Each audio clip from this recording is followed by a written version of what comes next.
Assalamualaikum warahmatullahi wabarakatuh. Om Swastiastu, Namo Buddhaya, salam kebajikan bagi kita semua. Di sini saya dan teman saya akan menjelaskan apa itu kesehatan masyarakat dan juga gizi.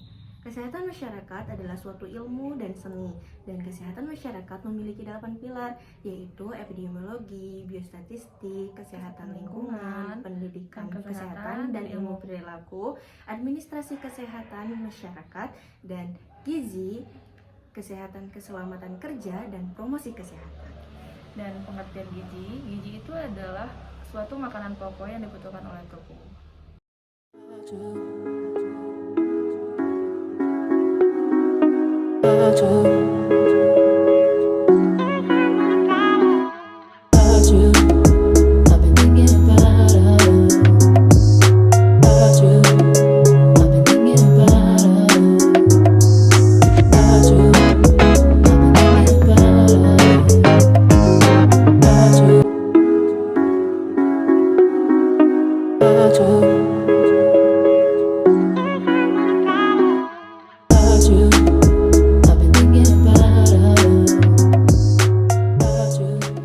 Assalamualaikum warahmatullahi wabarakatuh. Hari ini kami akan mewawancarai Ibu Desi selaku tenaga kesehatan di bidang ilmu gizi.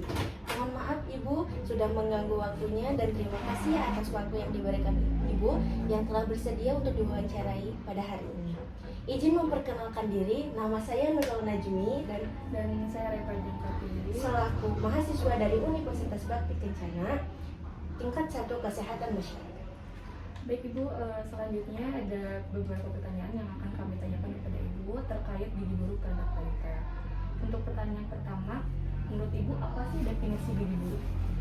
Gizi buruk itu kondisi balita dengan kondisi sangat kurus, bisa dilihat dari indeks berat badan menurut umur ataupun berat badan menurut panjang badan atau tinggi badan. Itu kurang dari -3 standar deviasi gitu. Jadi kan ada kategorinya berat badan menurut umur, berat badan menurut panjang badan atau tinggi badan, ada IMT menurut umur itu di bawah -3 standar deviasi atau lingkaran atas kurang dari 11,5 cm untuk anak usia 6 sampai 59 bulan. Klasifikasi gizi buruk itu apa sih Bu? Kalau untuk klasifikasi mungkin ada jenis-jenisnya ya, ada marasmus, kwashiorkor, sama marasmus kwashiorkornya gitu. Ya, kita bagi jadi 3. Oke, untuk pertanyaan selanjutnya, apa saja yang mempengaruhi munculnya masalah gizi buruk pada balita? Kalau yang mempengaruhi banyak, ada faktor internal sama faktor eksternalnya. Kalau misalkan dari dalam mungkin dari infeksi balitanya yang sakit terus menerus. Kalau misalkan faktor dari luarnya mungkin dari ekonomi, cara pengasuhan, terus lingkungan, kondisi rumah, kebersihan air, terus kebersihan jamban juga. Faktornya banyak, soalnya kalau untuk gizi buruk itu kayak lingkaran yang terus menerus. Kalau misalkan ada infeksi bisa menyebabkan gizi buruk, ataupun dari gizi buruk bisa menyebabkan infeksi, maksudnya kayak yang sakit berulang-ulang gitu. Kalau dari situ Ibu kan ada gejala dan tanda-tandanya. Nah, apa sih gejala dan tanda-tanda pada balita yang mengalami gizi buruk?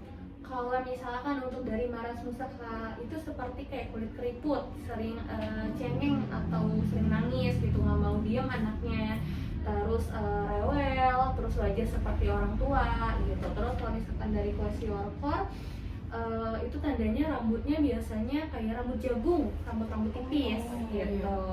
Terus kalau misalkan kulitnya tampak pucat biasanya kalau yang di kwashiorkor. Kalau yang keduanya marasmus kwashiorkor itu biasanya baggy pants gitu. Yang baggy pants yang kulitnya keriput, terus kelainan kulitnya juga. Kalau marasmus kwashiorkor itu yang udah gejala berat, udah kedua gejala ada gitu.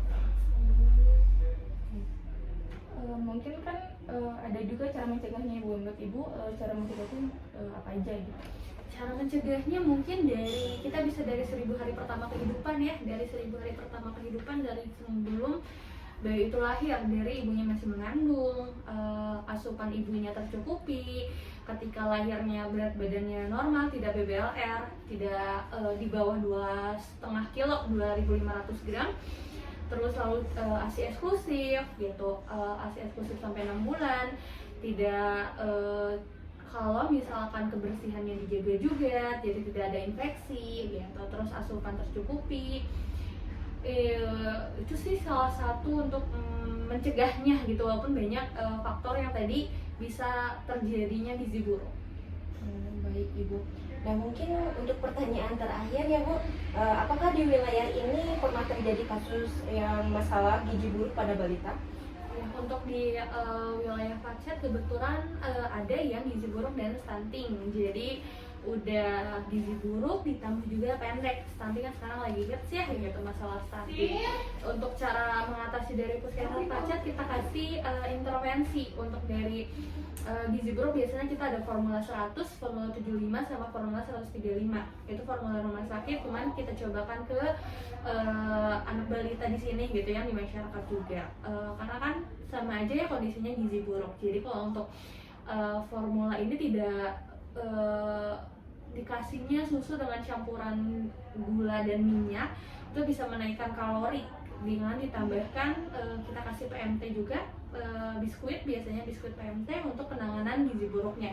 Kalau misalkan masih bisa ditangani di rumah dan sama kader, dibantu oleh kader, kita masih bisa menangani di puskesmas. Kalau misalkan sudah tidak bisa, kita bisa rujuk ke rumah sakit untuk mengatasi infeksinya terlebih dahulu. Oke, mungkin bagaimana saran dan pendapat Ibu terhadap masyarakat, terutama kepada orang tua di luar sana, agar bisa menjaga kesehatan anak-anak mereka, terutama balita, agar terhindar dari gizi buruk? Ya, kalau misalkan untuk saran sebelum menjadi orang tua, mungkin dari sebelum pernikahan itu kita bukannya menolak untuk usia dini menikah, cuman lebih bagusnya untuk sesuai dengan aturan gitu ya, usia pernikahan berapa gitu, untuk usia kehamilan juga berapa. Untuk persiapannya bisa mulai dari ukuran lingkar lengan atas untuk wanita yang ingin mengandung gitu, minimalnya di 23,5 cm.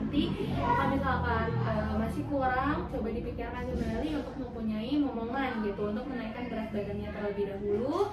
Lalu ketika sedang mengandung, jangan lupa untuk pemeriksaan kehamilan terpadunya yang secara rutin, karena ketika melewat pemeriksaan rutin mungkin kan kelewat juga ya perkembangan janinnya, kekurangan apa dan segala sebagai macamnya.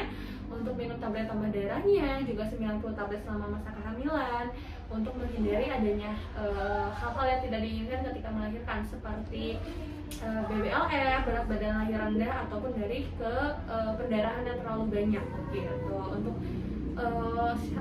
nasihat lainnya mungkin ketika sudah mempunyai anaknya, eksklusifnya juga jangan lupa kalau di masyarakat umum masih banyak yang memberikan anak-anaknya makanan.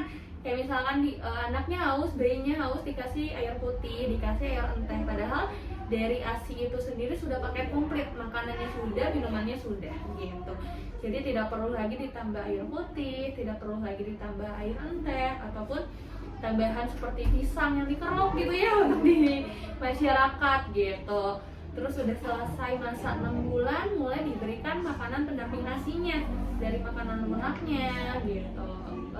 Lebih apa ya, menambah pengetahuan untuk cara mengurusnya, sharing dengan pihak puskesmas atau pihak kader yang sering datang ke posyandu, seperti itu sih saran kepada orang tua.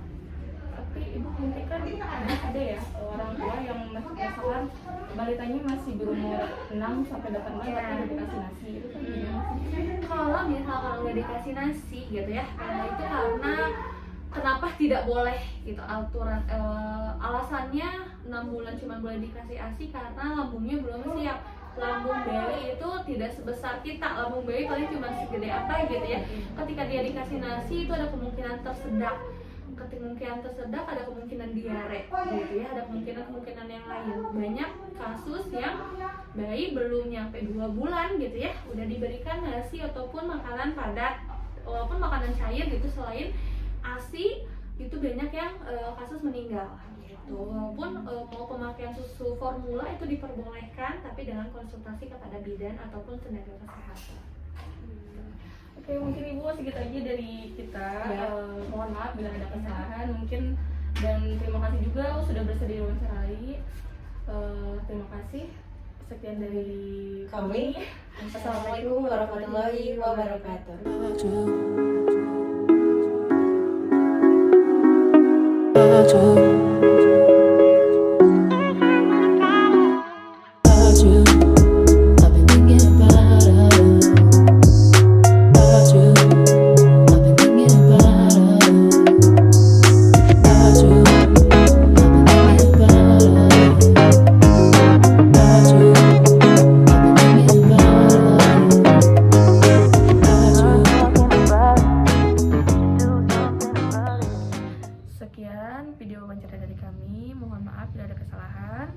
Terima kasih.